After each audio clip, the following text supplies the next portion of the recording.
आएंगे, फिर biotech and its application आएगा।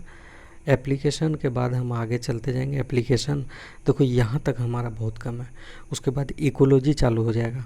इकोलॉजी और हमारे यहाँ तक बायोटेक एंड इट्स एप्लीकेशन में मैंने बहुत सारे पेज गैप रखे हैं, क्योंकि मेरे पास उतना अभी लॉजिक नहीं है और इसका लॉजिक बन भी नहीं रहा है। तो जब जैसे जैसे मिलता जाएगा हम अपडेट देते जाएंगे। हालांकि ये सारी चीज़ें आपको पहले दे रखा हूँ, PDF दे रखा हूँ, लेकिन हम सिर्फ अब पढ़ने का तरीका बता रहे हैं। ठीक है, तो चलो एक बार NCERT की देख लो कि NCERT में कैसे कैसे है।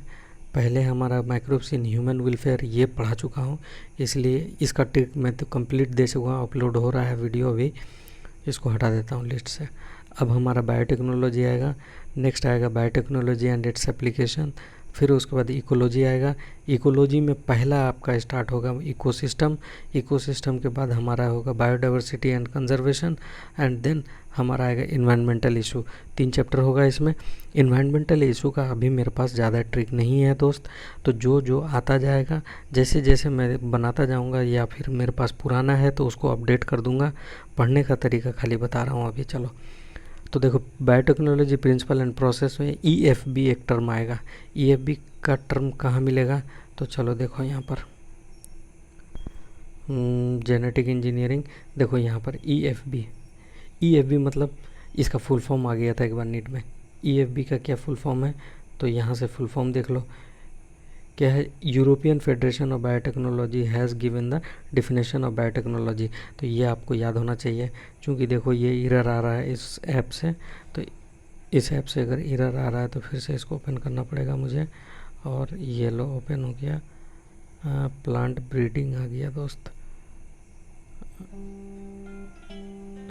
अलार्म बज गया यार।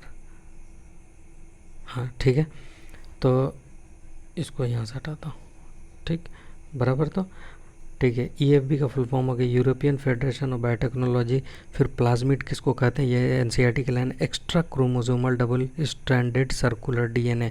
एक्स्ट्रा क्रोमोसोमल, ये इसका काम क्या है कि जैसे कि ये एक बैक्टीरिया है सॉरी, इसके अंदर में क्या है कि इसका ओरिजिनल जेनेटिक मटेरियल है, DNA है अपना खुद का। उसके अलावा एक extra double stranded circular DNA मिलता है, इसी को प्लाज्मिड कहते हैं। ये काम क्या करता है, जैसे बाहर से कोई बैक्टीरियोफेज आएगा यानी कि वायरस आएगा और ये इस पर अटैक करेगा तो क्या होगा कि ये बैक्टीरिया इस वायरस के DNA को किल करने के लिए ये वाला प्लाज्मिड का इस्तेमाल करता है। ठीक है, अच्छा क्यों खुद के नहीं काटता है, वो बात यहाँ पे इसी बायोटेक्नोलॉजी में लिखा हुआ है। ठीक है, हालांकि आज तक इसका कोई सवाल नहीं आया। ठीक है, चलो ये हाई लेवल की बात है। रेस्ट्रिक्शन एंजाइम कब पहले discovered by harbour and Nathan, 1963 में। ये NCERT की पॉइंट है। Restriction growth of bacteriophage in bacteria. Plasmid क्या बनाता है, प्लाज्मिड से ही हम बैक्टीरिया क्या खुद बनाता है, रेस्ट्रिक्शन एंजाइम मिलता है। रेस्ट्रिक्शन एंजाइम्स कहाँ से मिलेगा, प्लाज्मिड से मिलेगा। जो जीन है प्लाज्मिड जीन क्या बना रहा है, प्रोटीन क्या है, रेस्ट्रिक्शन एंजाइम क्या करता है, restrict the growth of bacteriophage in bacterium. जो मैंने अभी बोला कि वो डिफेंस का काम करता है। DNA लाइगेज का काम क्या, DNA को जोड़ने का काम करती है, लेकिन DNA लाइगेज क्या करता है, फॉर्म्स फॉस्फोडाइस्टर लिंकेज। ये पूछ सकता है कि कौन सा लिंकेज बना रहा है ये। अच्छा, इसका कोई ट्रिक नहीं है दोस्त, इसलिए क्योंकि ये लाइनें पूछती है, ये मैंने खुद के लिए लिखा है। आपको अगर पसंद आ रहा है तो लिखिए, नहीं तो कोई बात नहीं। अच्छा, फर्स्ट रेस्ट्रिक्शन एंडोन्यूक्लियाज हिंद सेकेंड याद रखना पड़ेगा। इकोर फर्स्ट में इसका लेबलिंग हमने खुद के लिए लिखा है कि E जो है जीनस, को जो है स्पेसीज, और R जो है स्ट्रेन को रिप्रेजेंट, और I जो है Roman number indicate the order in which enzyme were isolated from the strain of bacteria. चलो यहाँ तक आपका कोई काम का नहीं है। रेस्ट्रिक्शन एंजाइम जो है वो कट करता है DNA strength of double helix at a specific point in their sugar phosphate backbone. यानी रेस्ट्रिक्शन एंजाइम जो बॉन्ड को कट करेगा वो शुगर और फॉस्फेट के बॉन्ड को कट करता है। ठीक है, याद रखना, शुगर और फॉस्फेट के बॉन्ड पे कट करता है। एक और फर्स्ट में कहाँ से कट करेगा, घटक GAATTC घटक, इधर से भी घटक और इधर से भी घटक, लेकिन G और A के बीच से कट करेगा। ये बात आपको नीट में कई बार पूछा हुआ है कि वो रेस्ट्रिक्शन एंडोन्यूक्लियस एंजाइम कहाँ से कट करेगा, तो घटक याद रखना पड़ेगा, घटक से। ठीक है, कहाँ चला गया दोस्त, मेरे ख्याल से यही, हाँ ठीक है। घटक से आप याद रखोगे, आपका काम बन जाएगा। अच्छा, इथिडियम ब्रोमाइड एक सॉल्यूशन होता है। अच्छा, इथिडियम ब्रोमाइड हम नहीं बताएंगे कहाँ पर, देखो ना, डीएनए फिंगरप्रिंटिंग में इथिडियम ब्रोमाइड एक सॉल्यूशन है, जिससे क्या करते हैं आप डीएनए डीएनए को पेंट कर सकते हैं। ठीक है, डीएनए को पेंट कर सकते हैं जिससे ब्राइट ऑरेंज कलर का दिखेगा यूवी रेज के अंदर में। ये बात डीएनए फिंगरप्रिंट में लिखा हुआ है, एनसीईआरटी में भी है।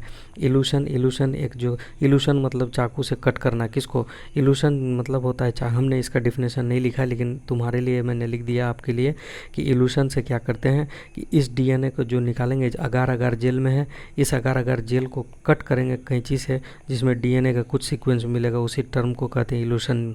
अच्छा, इकोलाई वेक्टर में उसका नाम है PBR 322, PBR 322 इसमें ROP होता है एक साइट। ROP का काम है, ROP codes for the protein involve in the replication of the plasmid. ROP का काम क्या है कि रेप्लिकेशन ऑफ प्लाज्मिड। देखो ना, यहाँ से इसका ROP का मतलब ये है, फुल फॉर्म है रेप्लिकेशन ऑफ प्लाज्मिड। ROP का फुल फॉर्म हो गया रेप्लिकेशन ऑफ प्लाज्मिड। PBR 322 का ग्राफ है, उसमें ROP खोज करके देखना। अच्छा, component of host, competent of host का मतलब ट्रांसफॉर्मेशन विथ रिकॉम्बिनेंट DNA। ये सवाल के फॉर्म में मिलेगा, इसका मीनिंग हमने खुद के लिए लिया है। डिजायर्ड जीन को सेल के अंदर ट्रांसफ़र करना है तो उसके लिए कितना मेथड है, एक मेथड, 1 2 3, 3 मेथड है। डिज़ायर्ड जीन को अगर सेल के अंदर हमने जो जीन अभी बनाया, डिज़ायर्ड मतलब हमारे इच्छा अनुसार जो जीन बनाया उसको सेल के अंदर ट्रांसफ़र करने का 3 मेथड है। हीट शॉक मेथड है, आइस में रखो, फिर 42 डिग्री में रखो, काम हो जाएगा। अच्छा, ये हम बोल कहाँ से रहे हैं, ये एक बार दिखा देता हूँ। देखो, जेनेटिक इंजीनियरिंग का क्या काम है, बायो प्रोसेसिंग इंजीनियरिंग में क्या करते हैं, बायो प्रोसेस में फिर जीन क्लोनिंग होता है, gene transfer, recombinant DNA, origin of replication ROP, अभी मैंने बोला था क्लोनिंग, प्लाज्मिड क्या होता है, साल्मोनेला टाइफीम्यूरियम, ये है।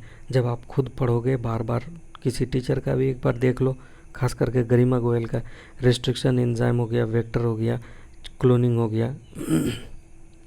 देखो, रेस्ट्रिक्शन एंजाइम में रेस्ट्रिक्शन एंडोन्यूक्लियस रिकॉग्नाइजिंग सीक्वेंस है। ये सब बात हम आपको बोल बोल के नहीं समझा सकते हैं, ये आप जब वीडियो खुद देखोगे, पूरी बुक पढ़ोगे तो आपको क्लियर कट समझ में आएगी वहाँ से। ठीक है, फिर उसके बाद देखो, ये GAA-TTC के बीच में कट कर रहा है ना, GAA-TTC के बीच में कट कर रहा है, घटक के बीच में कट कर रहा है। देखो, मलयालम किधर से भी पढ़ो, पैलिंड्रोमिक सीक्वेंस में कट करता है।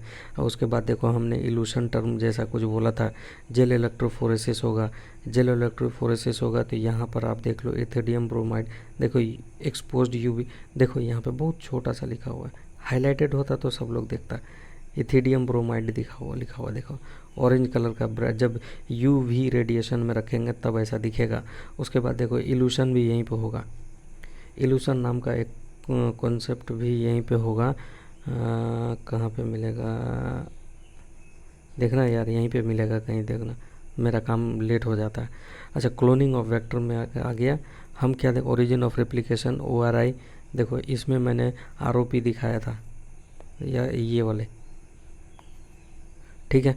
क्लोनिंग वेक्टर साइट वगैरह रिकॉग्नाइज एंटीबायोटिक रेसिस्टेंस जीन, ये सब मेरा काम नहीं है दोस्त, अब टाइम नहीं है मेरे पास ये सब बताने का, ठीक है। ट्यूमर कैंसरस, अच्छा मुझे क्या, हाँ, कंपिटेंट होस्ट यानी कि for transformation of recombinant DNA, इसके कितने 3 मेथड हमने बताया। 3 मेथड कौन कौन है, तो देखो, पहला क्या है, हीट शॉक, दूसरा क्या, माइक्रो इंजेक्शन, तीसरा बायोलिस्टिक और जीन गन। इसी को मैंने अपने हिसाब से लिखा है। पहला हीट शॉक, आइस में रखो, फिर 42 डिग्री में रखो। फिर दूसरा क्या है, ये हैंग कर रहा है, फिर इसे खोलो, खोपड़ी ख़राब तो कर रहा है, क्या करेंगे दोस्त, बात भी पहुंचाना है। चलो ठीक है, हीट शॉक हो गया। हीट शॉक में पहला दूसरा माइक्रो इंजेक्शन किस में करते हैं, मनी। इसका ट्रिक है माइक्रो इंजेक्शन मनी में, यानी कि M से माइक्रो इंजेक्शन, ANI मतलब एनिमल में। आर रिकॉम्बिनेंट DNA को directly inject into the nucleus of an animal cell, ठीक है। फिर होता है बायोलिस्टिक और gene gun, BGP। Biolistic gene gun, biolistic gene gun, biolistic का दूसरा नाम है जीन गन, और ये प्लांट सेल के लिए बीजीपी। याद रखना होगा, डिजायर्ड डीएनए को गोल्ड और टंगस्टन से कोट करो और सिर्फ फिर हाई वेलोसिटी से बम्बार्ड करो। ये इसका मेथड लिखा हुआ है, ठीक है। और एक अगर मॉड्यूल लवर हो, मॉड्यूल पढ़ने में अच्छा लगता है, तो एक होनोलुलु टेक्निक लिखा हुआ था, तो उसका भी ज़रूरत ही नहीं है, बिना मतलब का पढ़ रहे हैं। पीसीआर पढ़ने, पॉलीमरेज चेन रिएक्शन, डीएनए के साथ खिलवाड़ करोगे, पीसीआर पे काम करोगे तो बहुत पढ़ा लिखा होना चाहिए। तो जो पीसीआर का स्टेप है ना, 3 स्टेप है। 3 स्टेप में क्या होगा, पहला डीनेचुरेशन, एनीलिंग, एक्सटेंशन। नीट का सवाल है कि इसका ऑर्डर पूछ लिया कि पहले कौन सा करेंगे। तो डीनेचुरेशन का अगर आपको करना है पीसीआर, तो पीसीआर करोगे तो पढ़ाई करोगे यानी कि पी से पीसीआर, डी से डीनेचुरेशन, ए से एनीलिंग, ई से एक्सटेंशन, यही इसका ऑर्डर रहेगा दोस्त, याद कर लेना। ऑर्डर से पूछा। अब देखो, इसके अलावा हमारे पास कोई ट्रिक नहीं है, आपके पास अगर है तो आप बताना, ठीक है। जेनेटिक, अब बायोटेक एंड इट्स एप्लीकेशन आता है। जीएमओ का टर्म आएगा, genetically modified organism, full form है ये। बेसिलस थोरेंजेनेसिस प्रोड्यूस करता है protein that kill certain insect such as lepidopterans, coleopterans, dipterans. मेरे पास कोई इसका ट्रिक नहीं है, इसीलिए मैंने लिख लिया है कि इसको बार बार पढ़ूंगा तो मेरा याद हो जाएगा। लेपिडोप्टेरांस क्या करता है, टोबैको बड वर्म और आर्मी वर्म को मारता है। कोलियोप्टेरांस बीटल को मारता है। को से कोलियोप्टेरांस, बी से मतलब बीटल को मारता है। डायप्टेरांस फ्लाइज मॉस्किटो, ठीक है। ट्रिक है लेटा, अच्छा लेपिडोप्टेरांस के लिए ट्रिक है हमारा लेटा के, ठीक है। ले मतलब लेपिडोप्टेरांस, टी से टोबैको बड वर्म, ए से आर्मी वर्म, ठीक है। मेलिडोगाइनी इनकोग्निशिया इज ए नेमेटोड, ये क्या है, एक निमेटोड है। अच्छा, बार बार वो पूछता है कि ये क्या है, ये इंसेक्ट है, ये वायरस है, ये फंजाई, ये निमेटोड। तो मिलेडोगाइनी इनकोग्निशिया जो भी जहाँ भी मिलेगा वो एक निमेटोड है। मिलानोमा, मिला मतलब मिलोडिगाइनी इनकोग्निशिया निमेटोड है, इसीलिए Meloidogyne incognita infects root of tobacco. NCERT के लाइन है कि मेरे ये जो है ना, ये एक निमेटोड है जो कि रूट ऑफ टोबैको का RNAi, यानी कि ये क्या है, आरएनए इंटरफेरेंस है। आरएनए इंटरफेरेंस में क्या करते हैं, देखो आरएनए इंटरफेरेंस में निमेटोड के लिए यूज़ करते हैं। आरएनए इंटरफेरेंस किसके लिए यूज़ करते हैं, यही सवाल था कि आरएनए इंटरफेरेंस किसके लिए यूज़ करते हैं, निमेटोड के लिए यूज़ करते हैं। आरएनए इंटरफेरेंस में gene are silenced using double stranded RNA. ये एनसीईआरटी की लाइन है, मैंने लिख दिया, तुमको बता दिया, पसंद आया रख लो, नहीं आया तो कोई बात नहीं। एमआई, मुंबई इंडियन के एमआई का फ़ोन चूतिया नहीं होता। एमआई का फ़ोन, एक जगह था एमआई का फ़ोन चूतिया होता है, वो भी याद रखना, पहले मैं दे चुका हूँ। बार बार पढ़ोगे तो आपको याद रहेगा। बोल रहा हूँ इतने सारे ट्रिक हो गए ना, अब तो अपने आप में किताब हो गया है। लेकिन एनसीईआरटी पढ़ना है और ये ट्रिक्स बार बार देखना है, तो आपको हिट करने में टाइम आएगा, क्योंकि ऑप्शन आपके सामने होगा। एमआई का फ़ोन चूतिया नहीं होता, यानी मैच्योर इंसुलिन में सी पेप्टाइड नहीं होता। ये बात आपको कहाँ से मिलेगा, बायोटेक्नोलॉजी एंड इट्स एप्लीकेशन। देखो ये मैच्योर इंसुलिन है ना, ये मैच्योर नहीं है, इमेच्योर है। ये सी पेप्टाइड, इसको हटा दिया, इस दोनों को जोड़ेगा, डाइसल्फाइड लिंकेज से जोड़ता है। देखो ये है हमारा, ये वाला ग्रीन वाला, ब्लू वाला, और ये जो फालतू वाला है ना, यही सी पेप्टाइड है। तो मैच्योर इंसुलिन में सी पेप्टाइड नहीं होता है, मैच्योर, इसीलिए यानी एमआई मैच्योर इंसुलिन में चूतिया नहीं होता है, यानी सी पेप्टाइड नहीं होता है। मैच्योर इंसुलिन में कभी भी सी पेप्टाइड नहीं होता है, मैच्योर इंसुलिन में सी पेप्टाइड नहीं होता है, ये याद रखना पड़ेगा boss. Cry 1AC and cry 2AB cotton ball 1, cry 1AB corn borer, ये याद करने के लिए मैंने अपना लिख रखा है। दोनों एक ही काम को करता है, एग्रोबैक्टीरियम वेक्टर है और निमेटोड है, भी निमेटोड है, एग्रोबैक्टीरियम वेक्टर निमेटोड। एग्रोबैक्टीरियम या नमाज कर लो ना यार, भी नमाज पढ़ता है, तो निमेटोड याद रखना बस। GESE इसका फुल फॉर्म आया था एक बार नीट में, जेनेटिक इंजीनियरिंग अप्रूवल कमेटी, गलत मत करना bro, genetic engineering approval committee, organism and population में पहला देखो। फिर अब देखो यहाँ पर जो है ना, हमने ट्रिक नहीं है, हम अपने लिए बनाए हैं फॉर्मूला। फिजियोलॉजिकल एडेप्टेशन के एग्जाम्पल हाई एल्टीट्यूड है, 3000 से ज़्यादा, वो भी रोहतांग पास में। सिम्टम्स क्या आएगा? नोजिया आएगा, फटीग आएगा, हार्ट पाल्पिटेशन, ये एनसीईआरटी की लाइन है। हाई एल्टीट्यूड में ऑक्सीजन कम होता है। अगर ये सवाल बार बार पूछता है ना कि अगर एक आदमी रोहतांग पास से, ये 2000 आई थिंक 15 या 14 का सवाल है, ठीक है, कोई आदमी जो है रोहतांग पास से आ रहा है तो उसके साथ क्या होगा, तो बॉडी में लो ऑक्सीजन को कैसे मेंटेन करती है, बॉडी लो ऑक्सीजन को मेंटेन कैसे करती है, तो देखो 3 ऑप्शन है, 3 तरीके से। आरबीसी का प्रोडक्शन बढ़ा देगा, आरबीसी का प्रोडक्शन बढ़ा देगा, O2 बाइंडिंग विथ हीमोग्लोबिन घट चुका है और ब्रीदिंग रेट इंक्रीज हो चुका है। ये फेवर कर रहा है बॉस, ये लाइनें सही है, ये एनसीईआरटी की लाइन ये सपोर्ट में है। तो कभी भी वो बोले कि इनमें से कौन गलत है, अगर ये मिले तो ये गलत मत कर देना बेटा, ये लाइन सही है, ध्यान रखना। फॉर्मूला देखो अब यहाँ पर क्या है, एन टी बराबर N naught E to the power R T. N T क्या है? Population density after time T. N naught population density at time 0। R क्या है? Intrinsic rate of natural increase. E क्या है? नेचुरल लॉग है। अच्छा, उसके बाद देखो वेरुल पर logistic growth curve, d N by d t is equal to r N K minus N by K. K minus N by के, ये फॉर्मूला याद होना चाहिए। N population density at time t, r intrinsic rate of natural increase, K carrying capacity. ये देखो, इसको समझाना मेरा काम नहीं है। अभी देखो एक एक्सपेरिमेंट है, कोनेल एलिगेंट ने कम्पिटिटिव रिलीज थ्योरी दिया था। कोनेल एलिगेंट ने कम्पिटिटिव रिलीज थ्योरी दिया था, और ये नीट का सवाल था कि कौन मैच करो, कौन थ्योरी दिया था। तो कोनेल एलिगेंट ने कम्पिटिटिव रिलीज थ्योरी दिया था। कोको का थ्योरी, यानी कोनेल कम्पिटिटिव रिलीज का थ्योरी, कोको का थ्योरी, कोनेल कम्पिटिटिव रिलीज का थ्योरी, और ये धीरे धीरे काला हो चुका है। नेक्स्ट लाता है, कोनेल कम्पिटिटिव रिलीज थ्योरी दिया था, ठीक है, कोनेल ने कम्पिटिटिव। अच्छा, गॉस कम्पिटिटिव एक्सक्लूजन प्रिंसिपल, आपको दिख नहीं रहा है तो लो देख लो। Gause competitive exclusion principle, Gause competitive exclusion principle. Gause ने क्या दिया था? Competitive exclusive principal.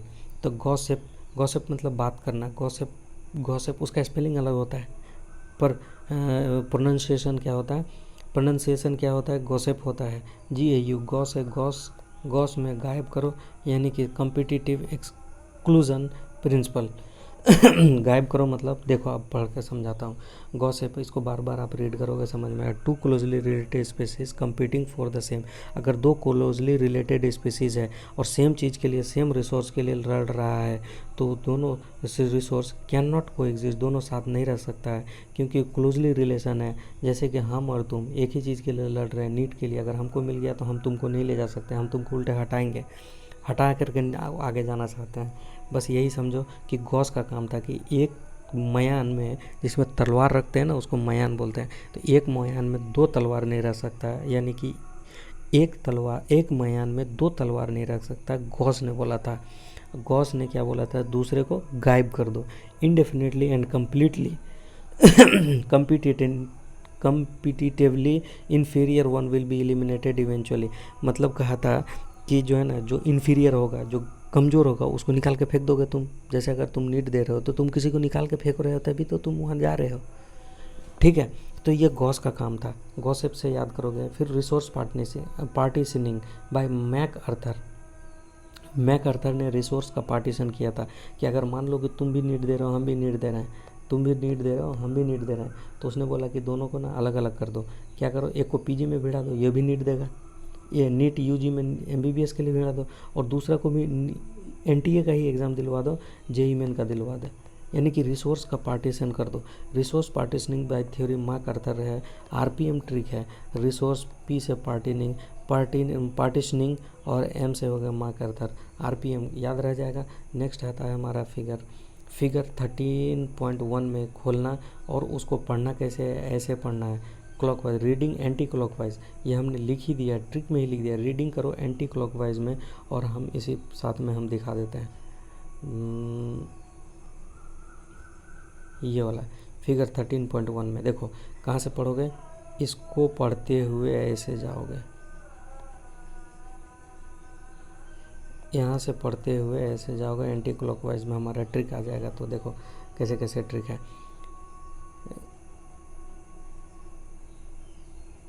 आ कौन है टेट्रोग्रेड, आ कौन है टेट्रोग्रेड, आ कौन है टेट्रोग्रेड। बस क्या करूँ यार, कुछ भी करके बस याद होना है। आ मतलब आर्कटिक एंड अल्पाइन टुंड्रा, कौन है मतलब कोनीफेरस, टेट्रो TETRO टेट्रो यानी कि टेम्परेट फॉरेस्ट और ट्रॉपिकल फॉरेस्ट हो गया। ग्रेड मतलब ग्रास लैंड और डिजर्ट, याद रखेगा। कोई उपाय नहीं है दोस्त, दूसरा अगर तुम्हारे पास है तो बताना ज़रूर। अच्छा, major abiotic factor, major abiotic factor कहाँ मिलेगा, मेजर एबायोटिक फैक्टर। अब आप चलो 13.1 है ना, इसके जस्ट नीचे में देखो यहाँ पे लिखा हुआ है 13.1.1 में मेजर एबायोटिक फैक्टर। देखो यहाँ एक निके बोलते हैं या निशे बोलते हैं, जो भी बोलते हैं, ये वाला से एकदम सवाल आना ज़रूरी है, नीट में आया हुआ सवाल है, 2 बार 3 बार से ज़्यादा आ चुका है। फंक्शनल रोल एक इम्पॉर्टेंट लाइन, वही मार्क करवाना चाहता है नीट। ठीक है, देखो मेजर एबायोटिक फैक्टर मतलब एबायोटिक फैक्टर कौन कौन है, टेम्परेचर है। अच्छा, इसका ऑर्डर पूछेगा। टेम्परेचर के बाद वाटर है, फिर लाइट है, देखो टेम्परेचर, वाटर, लाइट, और इसके बाद जो है ना सॉइल है। अच्छा, इनके इंटरनल को पढ़ना वो आपका काम है, लेकिन हमको याद नहीं रहता है। माफ़ करना अंग्रेजी में 43 नहीं होता, तो इससे हमारा ट्रिक हो चुका है कंप्लीट। देखो कैसे, माफ़ मतलब मेजर एबायोटिक फैक्टर, माफ़ हो गया, मेजर एबायोटिक फैक्टर माफ़ हो गया। करो, TE मतलब टेम्परेचर, वा मतलब वाटर, ली मतलब लाइट, एस मतलब सॉइल। माफ़ करो 43 कह दिया, गलती से लिख लेना, माफ़ करो 43 कह दिया, मेजर एबायोटिक फैक्टर को कंप्लीट हो जाएगा दोस्त। फिर उसके बाद देखो रेगुलेटर किसको कहते हैं, रेगुलेटर किसको कहते हैं, जो maintain constant body temperature and osmo regulation. देखो ये हमने कहाँ से बोला, यहाँ से बोला, कहाँ गए बे,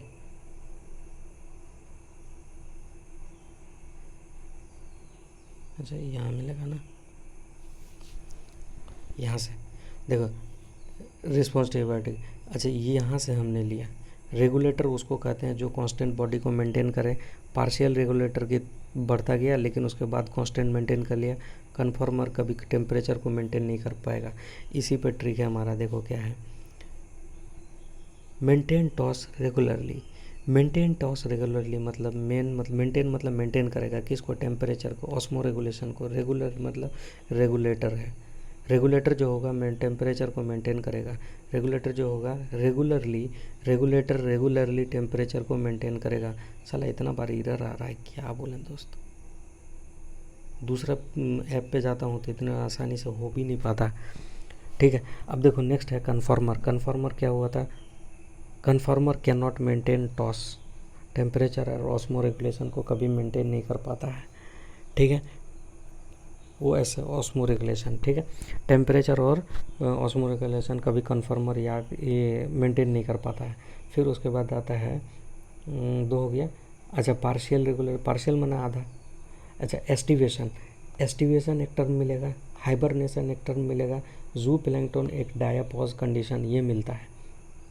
देखो ह्यूमन में मोनोपॉज होता है और जू प्लैंकटन में डायोपॉज होता है, लेकिन दोनों का काम अलग अलग है, लेकिन मिलता जुलता वर्ड है इसलिए मैंने बोल दिया। देखो एस्टिवेशन क्या होता है, to avoid summer related problem. Summer related problem से बचने के लिए, गर्मी से बचने के लिए फ़िश और स्नेल, स्नेल माना घोंगा, फ़िश और स्नेल, रुक जाओ दोस्त यार ये बाहर चला गया, बहुत ही डर आ रहा है।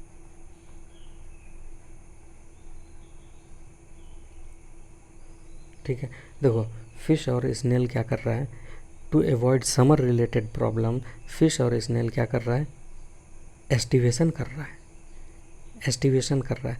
यही पूछा गया एस्टिवेशन में होता क्या है, ये जब तुम MTG बनाओगे तो वहाँ मिलेगा। तो यहाँ पे देखो क्या कर रहा है, टेस्टी, तो यहाँ पर आप पूरा लिखना है टेस्टी साफ्ट, अपने इसमें कर लेना। देखो टेस्टी मतलब देखो टेम्परेचर के लिए और एस्टिवेशन का काम है, तो यहाँ पे स्नेल, एस्टिवेशन, फिश, टेम्परेचर, साफ्ट। स्नेल, एस्टिवेशन, फिश, टेम्परेचर याद रहेगा, एस्टिवेशन का खेल और ख़त्म हो गया।